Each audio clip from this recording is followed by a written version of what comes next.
Divide 616 by 4 in long division method. 4 times 1 is 4. On subtracting, we get 2. So this 2 is less than 4.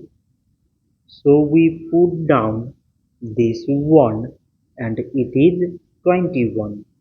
4 times 5 is 20. On subtracting, we get 1.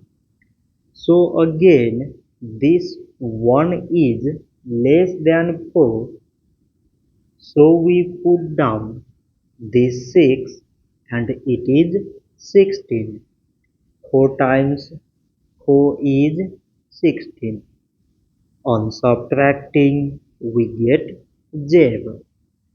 So 616 divided by 4 is 154.